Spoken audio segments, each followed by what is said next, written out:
If anyone cares about privacy, look away, or little thing there. Hello. Alrighty. Just gonna do a live demo, because why not? It's been a while since I've done live demos. Just yesterday. So, and boop, and there it goes. I think. Right on. So, hi, I am Carlos. Simple proof. Little thing got started a little while ago that I'm here to tell you all about, that I hope you will enjoy. And our purpose is to preserve digital history with Bitcoin. Because why not? Bitcoin, as you know, I don't need to get into it, but is the most powerful computer network ever, and our best chance at an immutable record of money. However, if it's an immutable ledger, or the closest thing we have to it, why not use it for other purposes, like history? So, I am Carlos Toriello. We founded Simple Proof. You can go right now to simpleproof.com and open a free account. We just need your email. And you could do the same test that I just did. Take your time. But anyway, the point is, Simple Proof exists to preserve digital history. If you give us your email, you will be able to use this yourself. And there we go. We have our pending transaction. So let's hope those miners are doing... Who's a miner here? Do your job. Last time I did a live demo, it did not, happen by the time I finished. So preserve digital history with the power of Bitcoin, right? Who's concerned about AI? Huh, I see. Smart bunch here. Not everyone's concerned about AI. So I have a almost 3-year-old little girl, and at some point she's going to have to do an assignment on the Declaration of Independence. Right? Maybe you all have 15, 16, 17-year-olds that are in high school, and next year is the 250th anniversary of the signing of the Declaration of Independence. What are the odds that they're going to use AI to do some kind of homework assignment? High? Guaranteed, right? So, this is Grok. This is me pretending to be a 15-year-old. Show me an official image of the Declaration of Independence of the USA. Wow. Looks just like it, right? I am persistent though. So, no, the actual document in image form. Ooh. Ooh, very nice.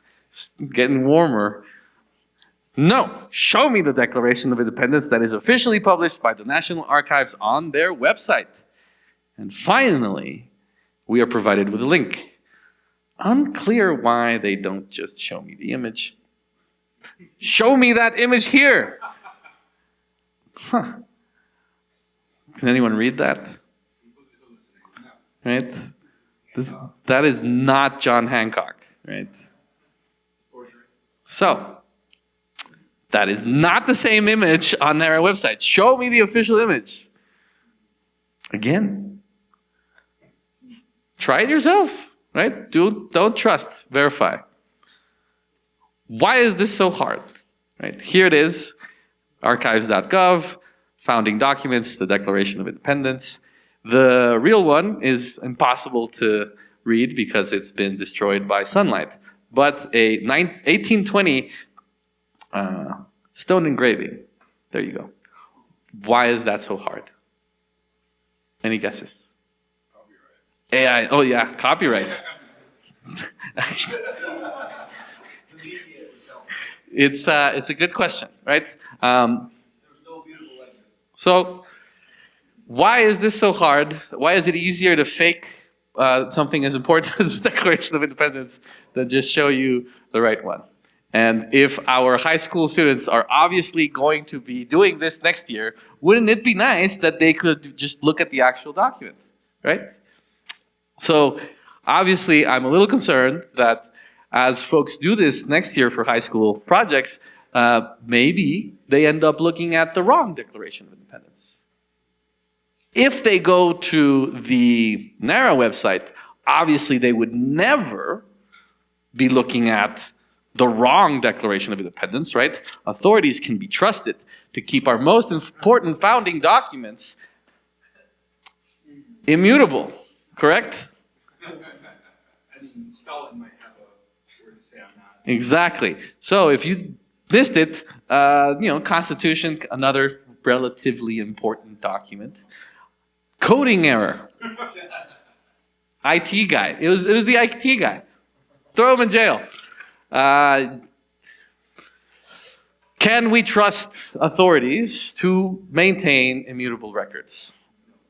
Or rather, hasn't history taught us that the power to change history is so seductive that it is impossible to resist? Arguably, just as powerful, if not more, than the money printer. Until we remove everyone's ability to change the past, we are inevitably going to continue to do so. Obviously begs the question as to how much you trust the history you read growing up, but that's a separate topic, right? So, I'm Carlos, like I said before. Why am I here talking to you? I did a little thing back in Guatemala, born and raised there. We are a country of 18 million people, more people than 45 out of 50 states, 9.2 million registered voters, and we had an election in 2023 that became the first time in world history where a country used blockchain technology to protect a national election. Very good.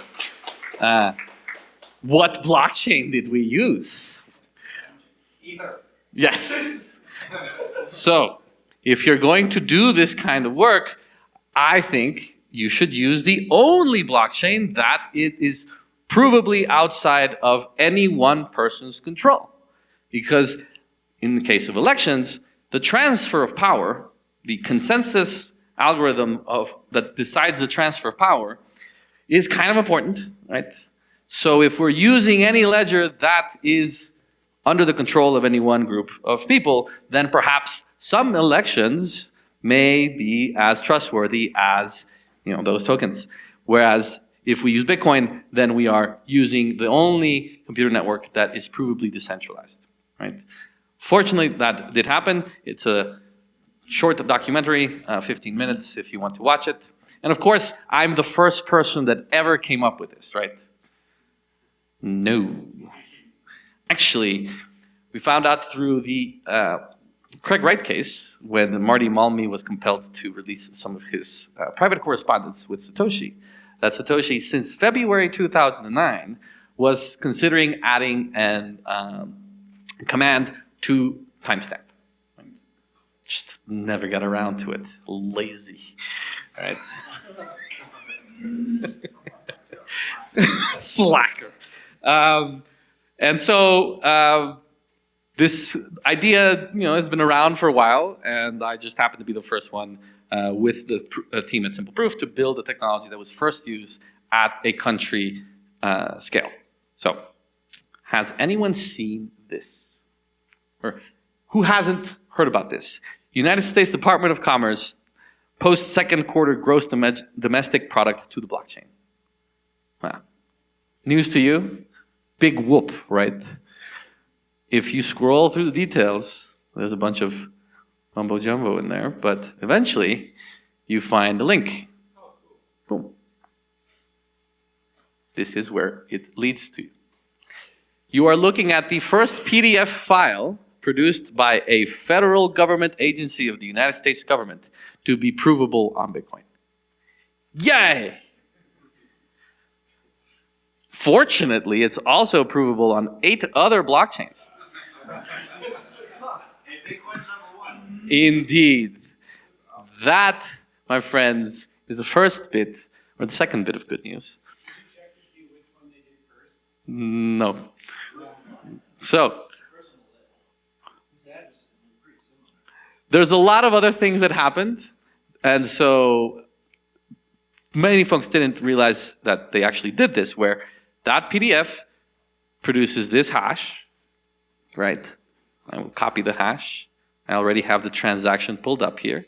It's on block number 912095, mined by Spiderpool, 29 days ago on August 28th at 7:11 a.m. Mountain Time. Paid 1,105 sats, overpaid, and here's, God knows what's going on there. And then eventually, if we reveal the details and we paste the hash, sure enough, op return C7097, C7097, sorry, C7097, right? Yeah. Why should I care? This is the first time any federal agency has made a document public that I can literally download to my desktop and then keep the transaction hash somewhere, right?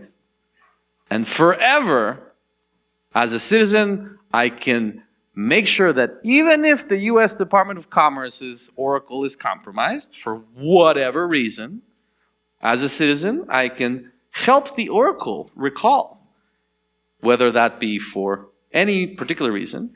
The government can rely on its citizens to help it remember according to its own record. I think that is profound.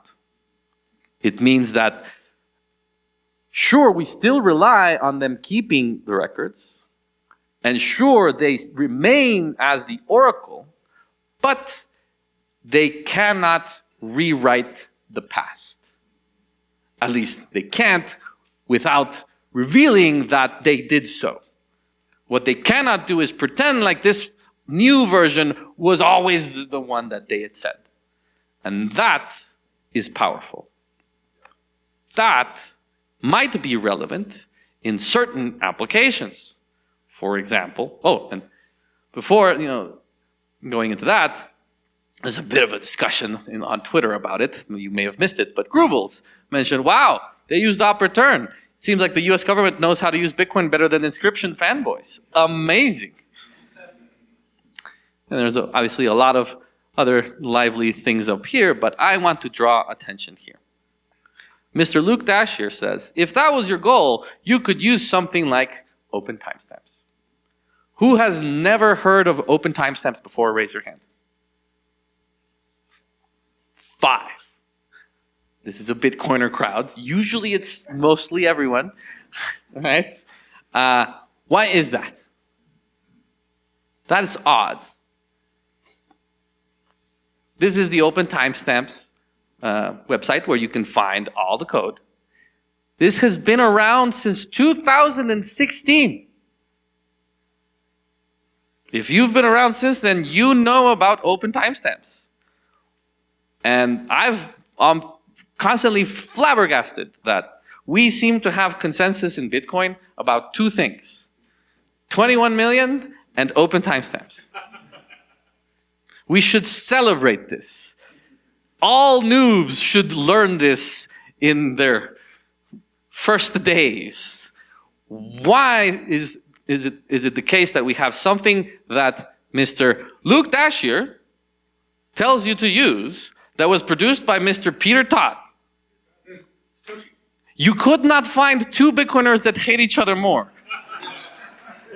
I think, although I'm sure people would disagree. But how is it that Luke is recommending Peter's work? Right? Seems like there's something there, right? And in the whole lively debate that's going on at the moment, well, I take the position that I have yet to meet anyone that has said that open timestamps is a poor use of Bitcoin, argue that it's a non-monetary use case that shouldn't be done, but it is a non-monetary use case. However, for some reason, we're throwing the baby out with the bathwater, and that is concerning. Now, as discussed by Luke, the US Department of Commerce did not do an open timestamps transaction. What did they do? Let's go back to that transaction and maybe zoom out a little bit. I mean, what's going on there? I don't know. I don't want to know. But they paid 1,105 sats for a single PDF. And if we scroll all the way down, they occupied 382 bytes. Seems inefficient. This, my friends, is why Mr. Dashier recommends using open timestamps. Now, obviously, this has never been used before. Wrong! Last year, Simple Proof was contracted by Screven County, Georgia. And let me introduce you to Stacy Scott, the laser-eyed Bitcoin Noster Pleb Maxi, who became the first government official and public servant to use Bitcoin with live records and election records, no less, becoming the first public records to be produced, to be protected with Bitcoin. So, do we have sound? Can I just? Nice. I think we might.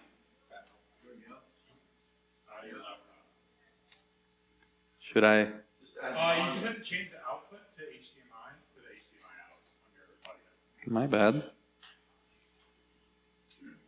No. Sound? Or? Hit the speaker bottom right, the speaker menu, and show it there. Yeah, that. Yeah, BFD. Yeah, it's going over it. I think the volume's just down. Just low. Yeah, there we go. Yeah, let's do that.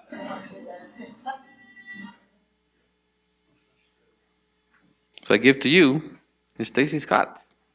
The real focus has been on making sure that everything is fair and that everyone who is supposed to vote can vote.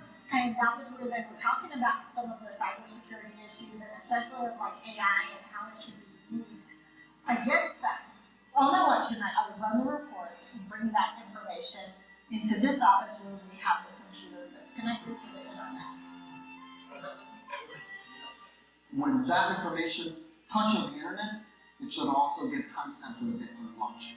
So Stacy came to our second official meetup from maybe her political beliefs, and that's kind of what led her to But it is important that it's the Bitcoin blockchain because it's not controlled by anyone. Even our rural, small county office was easily able to afford this technology.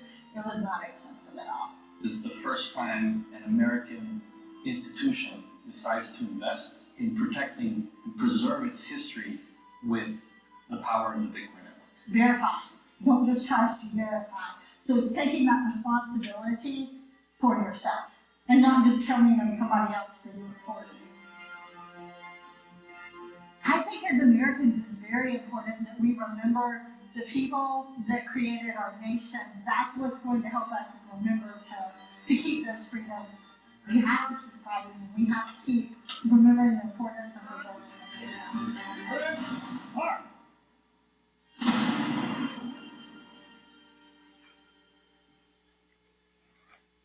Yay. Cannonballs for freedom. Got a bag over there, so. So, here we have the certification of returns produced by the County of Screven for the November 5th, 2024 elections, signed by the Board of Elections and Registrar, Superintendent, Supervisor of Elections. In testimony here thereof, on the 12th day of November, signed Superintendent, Supervisor of Elections, Stacy Scott. Board of Seal Election. So this happened on November 12th because it was at the end of everything. There are other documents that were protected November 5th, but this is the coolest one because it's got signatures and seals on it, right? So this is the first document that then you can see on Simple Proof, where you can download it, check the SHA-256. I'm not going to go into that, but assuming everyone knows what SHA-256 is, imagine it's a fingerprint of that file. If any changes were made to it, it would change this hash entirely, so it's trivial to differentiate between fakes and real. I can download, check it for myself, and I have the OTS file. So if you've never seen an open timestamps file before, I give to you, yes. What's on here is that same hash, and below it are all the mathematical proofs that track how that hash can be found on a Bitcoin transaction. That's cool, actually. You broke it out like that, because it's not like It's not intuitive. We believe that UX is good for the normies. And so this is hard still to wrap your mind around. You know, it's worse than Russian or Norwegian. But it's still hard to grok, so you can download it. And now any citizen can download both of these and forever, as long as Bitcoin is a thing and they have their own node, prove what the records were. However, we have this Merkle tree illustration that helps the normies see that all that we're doing is finding Dorothy all the way down here, see? 21A935. 21A935. So once we find Dorothy, we follow the orange brick road. The next one is just the hash concatenated to a new hash, rehashed to produce a new SHA-256. And that is how this Merkle tree is built. And you can follow the orange brick road all the way to meet the wizard. The difference between the Merkle root and the Merkle leaves is that in this case, you have a transaction ID. And if you're running your own node, you can just pop that transaction ID into your own node, copy the hash. Here's the transaction.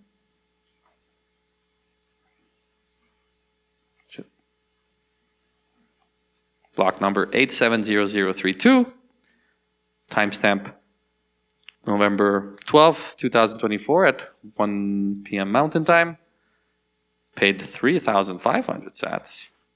Reveal the details. And there it is.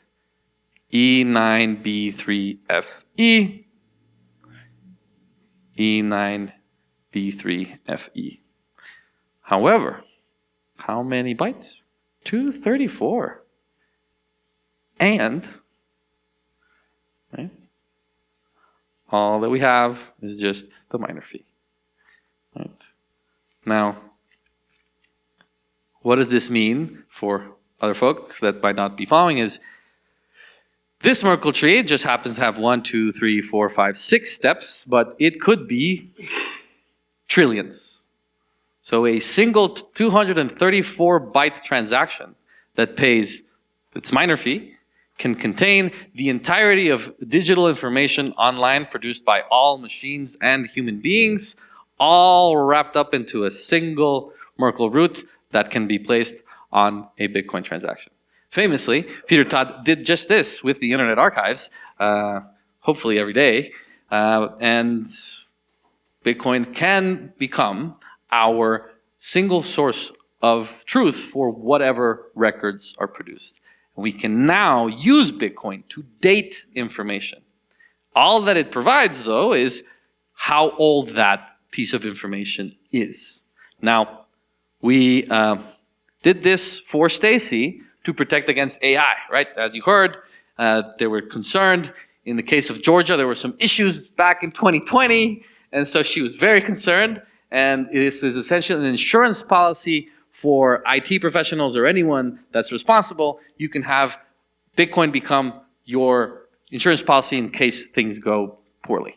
Fortunately, 2024 went rather smoothly, so the insurance policy was not used. So it's unclear exactly how it all panned out. To be honest, it would have been great to fight this in the Supreme Court and teach some judges about timestamps and transactions, but I have not gotten that chance yet. However, as I said, we did this in Guatemala in 2023. And in that case, it was very useful. So you go to trep.gt, you can check my work, click on this one, and you can look at the general election results. So this happened June 2023. We have Presidente, that stands for president. And they are publishing 121,227 documents containing the voting results for, let me click on this, show you the map, for all 9.2 million voters. Here is our map. After Mexico, before you get to El Salvador, Salvador over here, Honduras, Mexico. Everyone knows where Mexico is, I hope. And so you just go down, you have these national numbers. How do I verify that these have not been tampered with, right? There's a little button up here where I can plug in any number. Let's do 3265. Click there. And so now instead of looking at a national map, I'm zoning in on table number 3265 out of hundreds of thousands. And so I can scroll down. Now instead of hundreds of thousands, I'm looking at smaller numbers, on average about 400, and keep going, click here, and then boom. I have the handwritten election results from table number 3265, saying that 274 citizens showed up to vote, and this is what they hand wrote in front of 1, 2, 3, 4, 5, 6, 7, 8, 9 witnesses, all signing off on this. Hard to rig, right? However, how do you know this JPEG hasn't been manipulated? It's been a long time since June 2023. Well, you may have noticed a curiously orange button. Why so orange? There you go. Same process as before. You've got the hash. We've been doing this at least since block number 795969, June 26, 2023, and the list goes on. In this case, because we were handling hundreds of thousands of documents, look at that baby right there. Wow, that's a Merkle tree, right? Right? So, there's actually Merkle mountain ranges, but that's... However, table number 2678, I don't know how are we doing on time? It's been going on for a while. If you download the JPEG of 2678 and you download the JPEG of 613, you're going to get some interesting information. Basically, what it boils down to is this. On the x-axis, 0 hours through about 40 on voting day. This is June 25, 2023. On the y-axis, the number of files that were received, at least according to their timestamps. This is in gray is the Election Crimes Unit of Guatemala's primary argument that election fraud occurred, and the current president of Guatemala is the mastermind behind an elaborate election fraud scheme. And their smoking gun evidence is that 3% of the files that I just showed you have an EXIF metadata timestamp that occurred prior to 6 p.m. when the polls closed, 18 hours. Why would election results documents have a timestamp that predates 6 p.m.? And again, table number 613 is one of those. Well, we were very concerned. Fortunately, they hired Simple Proof, right? And so our timestamps are what we call the non-smoking gun. The same data set, 121,000 JPEG files, in our case is a normal bell curve. Exact same data set, completely different timestamps. Why?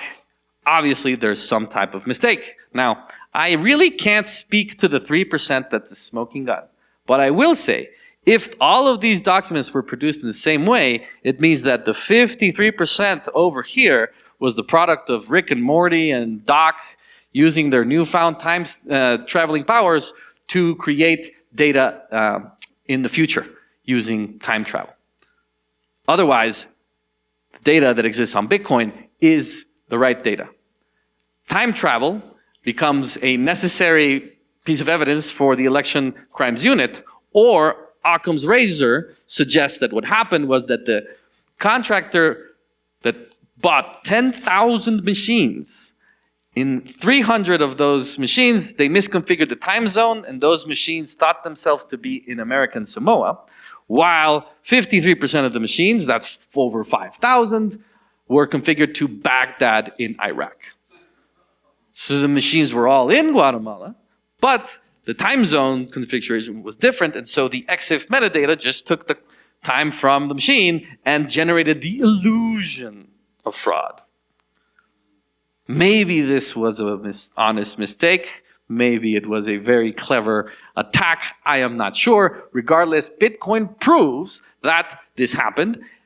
If they had not used it, we would not have alternative timestamps, and we would not be able to demonstrate that all of the timestamps contain the same data except on the hour. So the minute and the second is exactly the same, and the only thing that's different is the hour, suggesting that this is a much more plausible explanation, and therefore election fraud accusations are unfounded, at least from this perspective.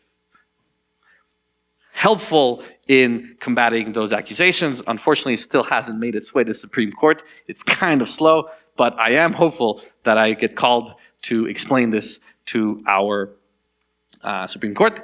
And so, of course, it would be super useful if all elections had this, because then you have your insurance policy. Bitcoin is a clock that no one controls, then you're able to prove what happened. But this is not only useful for elections. This is the El Salvador Bitcoin Office National Strategic Bitcoin Reserve. I'm very jealous. Guatemala has a 0. They have 6,332. So we can, as you can see, this is a mempool implementation, right? So this is just a taste of what it could look like if your government became a Bitcoin type government. Scroll down, click Kubo certificates, and now we're looking at something interesting. Sofia Janet Marquina graduated from the education certification program available at the Bitcoin office, and she can prove it using Bitcoin. So not just for elections, also for educational certificates. But what if Sofia didn't want people to know who she was? Satoshi Nakamoto showed up in that same class, but his PDF with his name is unavailable for download. However, the verification link is here. Therefore, a pseudonymous student could provide their certification to a potential employer. They can hash the SHA-256 and confirm that they are indeed a part of the Bitcoin class, except that they are the cypherpunks, right? So, one example. Now, you may not have caught it because I have not shown it. When I go to the OTS file and I do reveal the Merkle tree, take you to the wizard. In this case, we're still on the National Bitcoin Office's Explorer. So again, the Oracle provides the information allowing all citizens to use a government node to verify whether the information has not changed. Sorry about that. Now for our live demo. What this means is eventually we could use Bitcoin to ensure that every public record that's being put out there, we can download, we can use open timestamps, and therefore the government can rely on us. If there's a nuclear war or whatever and all the archives are lost, then citizens can be used to reboot our national history. Just like how Bitcoin relies on node runners, in case there's some event, as long as one Bitcoin node survives, whole of Bitcoin can survive. The same can be said for our public records. If we can have this kind of security, I say, why not, right? And in exchange, oops, still pending. Who's the miner? Sorry. Damn it. Well, so let's make immutable history. Bitcoin not only removes the government's ability to print money without consequence, it can also remove its ability to change the past without us knowing.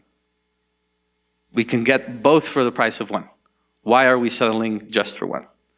So help us make immutable history. Thank you.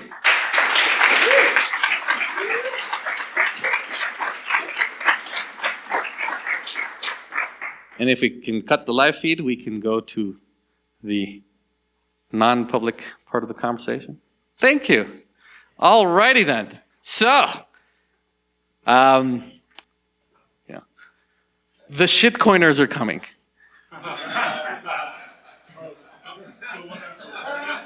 No. Oh. It's not live streaming. Oh yeah, sure. That'd be helpful. We'll share it internally. All right. Yeah, man. The shitcoiners are coming. As I mentioned before, 250 years are coming up, right? I wonder, what will occur? Well, since 2010-ish, the America 250 committee was created by Congress. And if we go down into the leadership section, you can see who might be in this incredibly awesome and momentous moment. Bunch of figureheads, but eventually, Chair. I give you Chair Rios. Rosie. Well, hello, Rosie.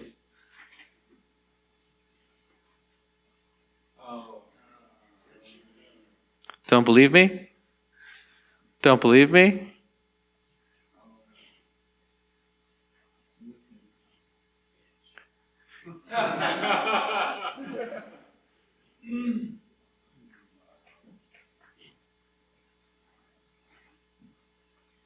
It's the same picture. It is literally the same picture. So, I'm all about fixing the money. That's why I'm here. But, for 0.01% of the block space, we could also timestamp all public records. Now, it does require us getting dirty and getting into that blockchain and government industry. But the fact that we are not there means that the only people that are showing up are the shitcoiners. And it would seem that there is a non-zero chance that Ripple will turn the Declaration of Independence into an NFT near you. Coming to an XRP army near you. So, sure, we can keep focusing on the money, but I say, well,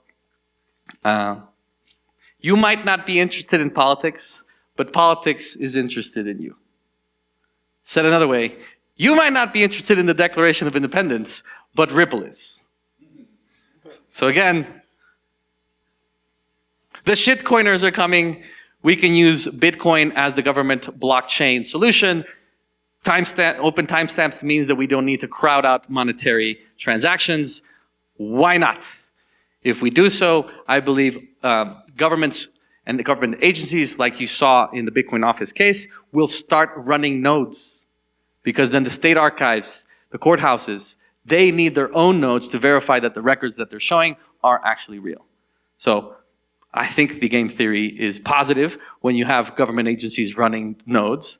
It means that all governments are running nodes, and I'd say the more nodes, the better, right? So, but if not, at least do it to keep the XRP army at bay. At the very least, to say you can also find the Declaration of Independence on Bitcoin. So, if you know any folks in the IT departments of public servants, archives, local government, please introduce us. We are racking up as many case studies as possible between now and July 4th so that we can make it clear that you can use Bitcoin and you don't need Ripple. So, any questions? David? About registering private property. Sure. So, land deeds, medical records, etc. I believe that would be a similar case to what I showed you with the...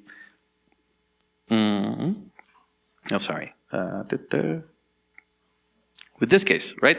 It's, if the records are public, then why not? You keep it so that they can't change it without you knowing. But at the very least, if they're private, make sure that you have proof and they have proof. There's no reason not to. All private property records could be protected with Bitcoin, and it's just an additional layer to protect you from them changing it without you knowing. Right, and if it's done privately, like say with a bill of sale instead of a state-owned piece of paper, then we could eliminate things like the DFP. I think we'll still require the Oracle services, but in some cases, if we can, reduce government, then why not? Distribute the Oracle services. Because after all, if the hash is, and the hash is the fingerprint, and it's available on multiple workers, and they are incentivized to be correct because otherwise people will lose them. Yep. Then presumably we wouldn't be government in Oracle services. Maybe we never did. There's no reason not to use open timestamps. More people need to use it, and there are many benefits from mixing open timestamps with public records, for sure. Okay, so timestamp. Yes. 2010, you said, was the creation of the 250-year anniversary, right? And Ripple didn't even exist then. So the CEO of Ripple was actually given that job before she was part of Ripple. So they changed the roles. I don't know when she joined the chair, but it is very highly suspect that the chair of America 250 is on the board of Ripple. I don't know for sure that she plans to make it an NFT, but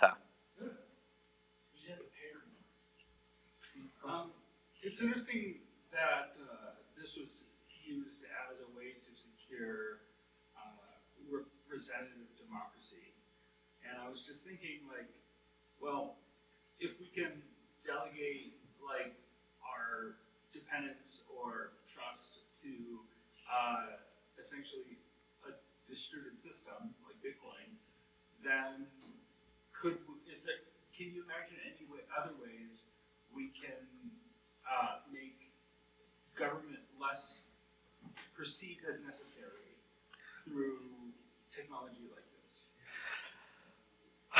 I can imagine a lot of things. Right now, all I want to start with is I would love for this document to have an OTS next to it somewhere.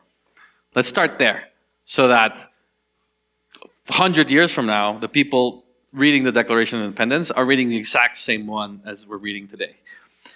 If this becomes standard practice for all public records, I think that is a win. Let's start by taking away their ability to rewrite the past, and then start focusing on, can we take away their ability to delete the data? Can we take away the need to have them? And I'm focused on, currently they can rewrite everything, many times over. Take that away, get an inch, take a mile.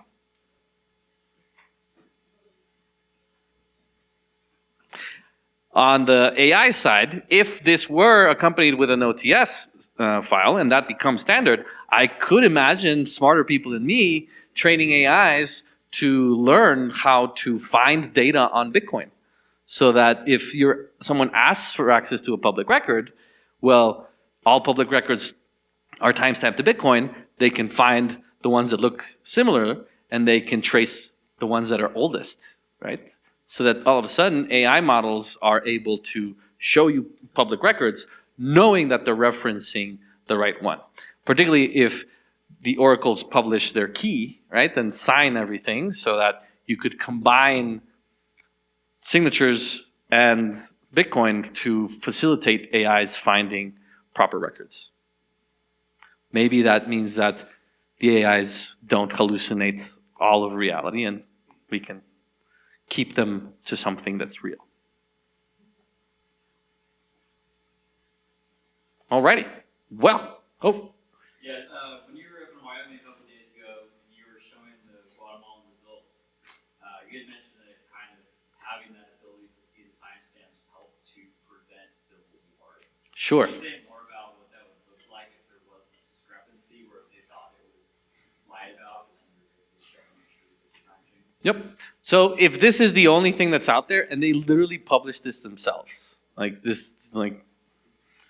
paid a guy $20 million for that other database that I showed you, and he still published this, right? If this is the only thing that's out there, then the guys that are making the case that this is election fraud, what can we say, right? But the nerds, figured this out and were on Twitter telling everyone, and so some people backed off. Now, in the specific case of Guatemala, what held it all together? Basically, the U.S. government was calling all the judges, telling them, don't go to war.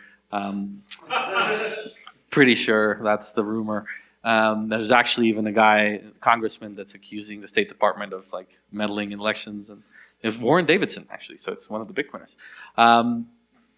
And so the thing is, there was a lot of things at play. We were just one of the things that were present that did help the Guatemalan nerds on Twitter and other social media, telling everyone actually you can prove that this was a mistake. And so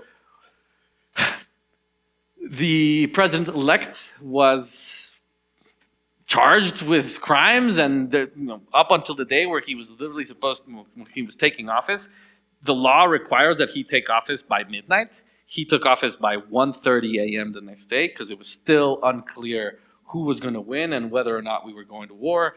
There was hundreds of, I was going to say hundreds of thousands, but not. There was tens of thousands of people in different locations around the country ready to protest and go to war, basically. Obviously, I think that would have been a bad look on the U.S. 12 months before the election here, all of a sudden you have a president-elect being thrown out for election fraud. So if this wasn't there, would there have been civil war? Unclear, but it was such a tense situation that perhaps just one thing missing would have led to war. So that's why I make that claim. How long, in terms of hours or days, did it take you to figure out the calibration machines, the time limit? So these guys only announced the Election Crimes Unit had a press conference where they announced this. They didn't have this bar graph. They just showed it was ugly. But then we ran this with our own database. We proved it. We plotted it and we figured it out ourselves. Within a couple hours. But it took them 6 months to finally announce that this was their smoking gun. They did it on purpose on December 28th, so that no one, because the transfer of power was January 14th, and so they were basically setting the ground so that they would just throw the guy in jail before anyone could really do anything. But then the population was on the streets, and they were like, if you do that, we'll burn down the precincts. And From what I understand, the president-elect was from a minority party that wasn't the what do you call it, incumbent. so maybe we all go for drinks, and the ones that want to. When's the movie coming out? Oh, it's already out. Is it really already a movie? Yeah, of course. It's been out since. No, a movie, not a documentary. Oh, well. This is my movie. I don't know, man.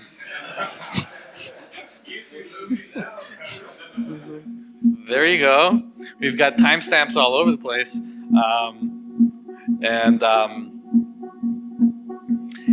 It's not that he was from a small party. It's he was. Let me see. Let me show you. So people were celebrating. There you go. So you've got timestamps. Oh shit! There we go. Yeah, timestamps all over it.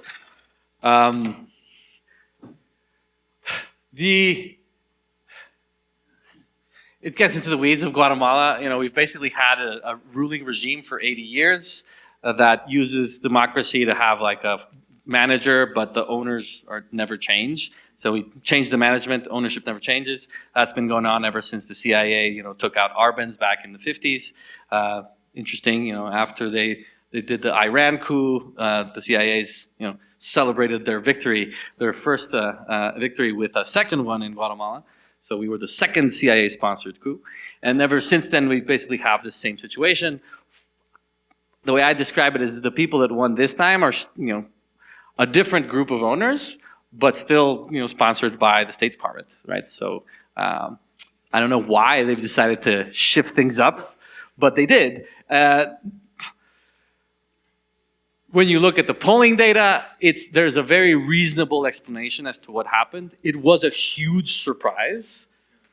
The polling data, I can explain the story. It doesn't make any sense to go into the details, but one of the things, what I point out is, this is the first time that Bitcoin was ever used in a Guatemalan election, and the results surprised everyone.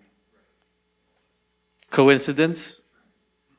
Does that mean that, and backstory, my dad ran for Congress in 2019. He asked me to audit the election. I was connected to the system. I saw it perform magical database behavior. I believe it was fraud. I could never prove it. And I suspect that the Guatemalan elections have been fraudulent since at least 2010. And so, but everyone was surprised, but more people celebrated than not. There was a 15% of the country that was willing to go to war over it. And 75% of the country said, well, we'll see what happens. Fuck around and find out. Basically, all of us are using desktop for the most part that have Intel's management engine in them, and these platform security processor, whatever hardware backdoors exist in our iOS and Android devices. Do you guys at any point envision trying to encourage people to create these hashes of these very contentious documents on air-gapped devices, so that there's less of a chance that maybe 5, 10 years in the future, AI is more powerful and more quickly alter documents in the hashes before they're uploaded or while they're being uploaded? Because that seems like that's the next logical attack vector for this sort of very important type of product. Yes, we can work with hardware manufacturers to build the software into the firmware itself, so that as the machine is generating anything, it's generating a hash. And as soon as it's connected to the internet, it's sending the hash. And at that point, you're basically reliant. What it boils down to is, since the Bitcoin blocks are only every 10 minutes, then you are vulnerable for that 10-minute period.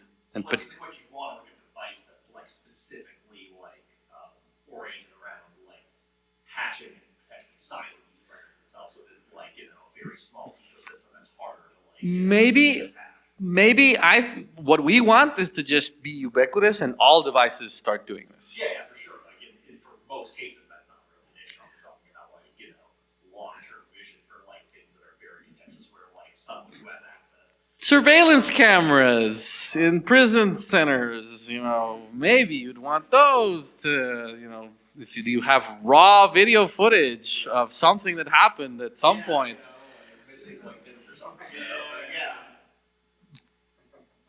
We just need to demand it and have it as standard operating procedure, and that's it. And so what we are looking for is more and more use cases in local, state, and federal government, where if we build enough of these use cases, then over time, not doing it becomes suspect, right? So that show me a public record without a timestamp, that's a lie. You either give me the record with the timestamp, and at that point, I know that it's at least as old as that moment. I don't know who created it, but at least, this administration has the opportunity to be the last liars. Right?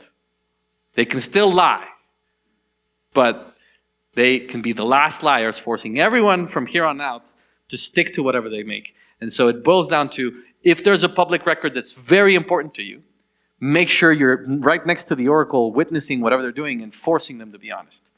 The price of freedom is eternal vigilance. But if we have this as standard, then if we win, if we force them to be truthful from the moment of creation, then we've won forever. There are no do-overs until they invent time machines, and at that point, all bets are off, right? But I think you're working on that. So it seems like Simple Proof has a lot of opportunity here. There's so many different things to go after. What is next for you? What are you focusing on, and where do you kind of go from there? Excellent. Great. So the elections in the United States are decentralized by design. There's anywhere between, depending on how you measure it, 3,000 to 10,000 election jurisdictions and authorities. I found one that was friendly to Bitcoin. Going after all 12,000, not a good idea. However, when the records are produced, they end up at the state archives. And on the federal level, they end up at the National Archives. So there are 51 custodians of data that we can lobby and get to use this as standard practice, protecting themselves from AI forever, becoming the first state archives to have an immutable history. Going after them, but also county archives also exist, museums, libraries. So rack up as many case studies, particularly in the archives industry, to bubble it up eventually to the National Archives. Right? The National Archives keep the Declaration of Independence and all the federal files. So if we can eventually make this standard for electronic records keeping for the archives, they're the ones that, as the final custodians, they set the standards that all the rest of the agencies have to follow, right? So the 51 state archives, well, the 50 state archives and the National Archives are our main targets at the moment, but we will work with anyone to keep making the case. Obviously, it's helpful when there are Bitcoiners in there, but that is the idea. Once we get the state archives and the National Archives, becomes standard practice for all records keeping, then it becomes standard practice for the government, all the three-letter agencies, they can no longer lie, and then we go global. Because if the US is doing it, there's no reason that China, et cetera, aren't going to be doing this as well. And then we benefit from all the countries running their own nodes. No one benefits from any one country controlling the chain. So if all countries are running their records and their historical files, then everyone benefits from Bitcoin being decentralized so that all the records are protected. Does that make sense? Yeah, and can I ask a follow-up? Sure. Like, what lever do you pull to kind of like get that installed? Like why are people going to listen and actually start doing that? So I'm here to talking to Bitcoiners to see if someone knows someone. At this point, there's a Bitcoiner everywhere, right? Now maybe in Colorado it's harder to find the Bitcoin-friendly archivist, but there are friendly states all around. I just came in from Wyoming and I met with the Secretary of State's office there. But we're finding that you need to be a Bitcoiner, right? So if you know a Bitcoiner in IT working in the government, particularly if they are handling document management systems, this is a insurance policy to keep them from being thrown in jail, right? There is a guy in jail in Guatemala right now for the election fraud accusation. He's the IT guy. Right? None of the politicians went to jail. The mastermind is not in jail. The IT guy is in jail. So, right on. Make immutable history. Who's with me?